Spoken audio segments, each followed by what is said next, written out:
Hi friends, welcome to SLAVERY. இந்த வீடியோவில் நம்ம என்ன பார்க்க போகிறோம்னா ஒரு பேர்டோட குவாலிட்டி எப்படி கண்டுபிடிக்கலாம் அப்படின்ற மாதிரி தான் பார்க்க போகிறோம். போன வீடியோவில் ஒர்க்கிங் குவாலிட்டின்னு சொல்லியிருப்பேன்.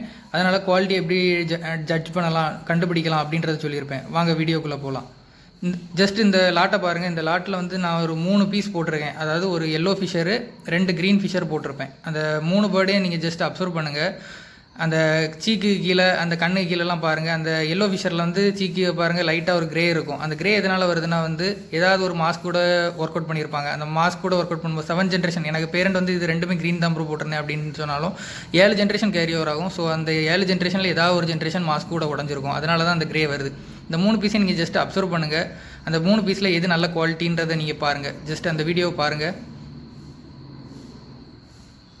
அதில் ஒரு க்ரீன் ஃபிஷர் அப்படியே அந்த கண்ணுக்கு பக்கத்துலலாம் பாருங்கள், கரெக்டாக அந்த லைன் மாதிரி ஒரு கிடக்கும். அந்த ஆரஞ்சை வந்து கூடி போகாமல் கிடக்கும்.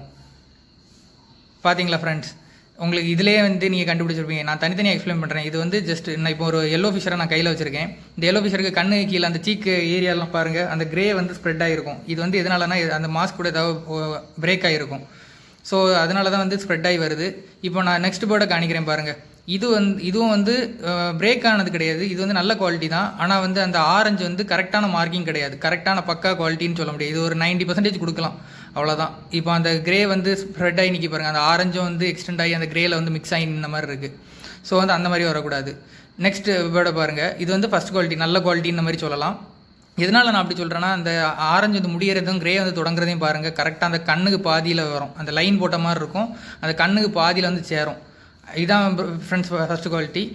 இப்போ உங்களுக்கு வேரியேஷன் தெரிலனா 2 பேர்டையும் பக்கத்தில் வச்சுருக்கேன். நீங்கள் அப்போவுமே உங்களுக்கு தெரியும். அந்த ஹெட்டில் வந்து பாருங்கள், கரெக்டாக லைன் போட்டது மாதிரி இருக்கும்.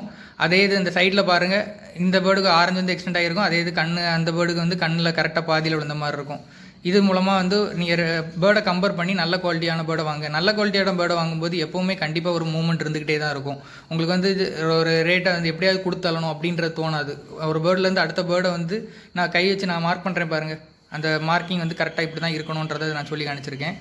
ஜஸ்ட்டு நீங்கள் அந்த பேர்டை நீங்கள் விஷுவலாக பார்க்கும்போது வரும். இது நெக்ஸ்ட் வந்து ஒரு மாஸ்க் வெரைட்டி நான் போட்டிருக்கேன். இதில் வந்து வயலட் மாஸ்க்கும் ஒரு க்ரீன் மாஸ்க்கு யூவிங் போட்டிருக்கேன். இதில் வந்து எதுக்குன்னா நான் வந்து அந்த மாஸ்க் வந்து லோ குவாலிட்டி தான் போட்டிருக்கேன். எதுக்குன்னா வந்து நல்ல ஒரு நார்மல் குவாலிட்டி கிடைக்கும் அப்படின்றதெல்லாம் நான் போட்டிருக்கேன். பட் அந்த டைமில் ஒரு நல்ல பேர்டு கிடச்சிருந்தா நான் கண்டிப்பாக அந்த பேர்டே போட்டிருப்பேன். இதில் வந்து ஜஸ்ட்டு நீங்கள் பாருங்கள், அந்த வயலட் மாஸ்கோட மாஸ்க் குவாலிட்டி, அந்த காலர் எல்லாத்தையும் பாருங்கள். அந்த இப்போ அந்த வயலட் மாஸ்க் நான் தனியாக எடுத்திருக்கேன் பாருங்கள். அப்போ அந்த வயலட் மாஸ்க் வந்து அந்த ஹெட்டை பாருங்கள், ஃபுல்லுமே பிளாக்காக இருக்கும். இதே ப்ளூ பேர்டுனால அந்த பிளாக்காக இருக்கும். இப்போ அங்கே ஏதாவது கிராஸ் ஆகிருந்ததுன்னா அதில் வந்து ஒயிட் கலர் ஷேட்ஸ் தெரிஞ்சிருக்கும்.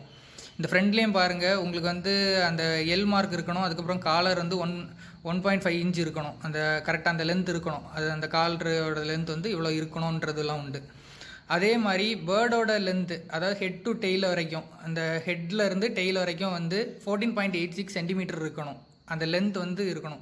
மேக்ஸிமம் ஷோக்கெலாம் வந்து எப்படின்னா எடுப்பாங்கன்னா ஃபீமேல் பேர்டு எடுப்பாங்க. அப்போ தான் சைஸ் நல்லா கிடைக்கும். இப்போ வந்து அந்த க்ரீன் பேர்டு எடுத்திருக்கேன் பாருங்கள். அந்த ஹெட் வந்து ஒரு மாதிரி ஆரஞ்சு ஷேடும் ஒரு மாதிரி மிக்ஸ் ஆகி வந்திருக்கு. அந்த பிளாக் எல்லாம் மிக்ஸ் ஆகி. இது வந்து எதனாலனா ஏதாவது ஒரு ஃபிஷர் கூட அந்த 7 ஜென்ரேஷன் நான் சொன்னேன் இல்லை கைஸ், அந்த ஜென்ரேஷனில் எங்கேயாவது ஒரு பேர்டு கூட உடஞ்சிருக்கும். ஏதாவது ஃபிஷர் கூட போட்டிருப்பாங்க. என்ன பாருங்கள், பக்கத்தில் வைக்கும்போது அந்த பேர்டோட வேரியேஷன் பாருங்கள்.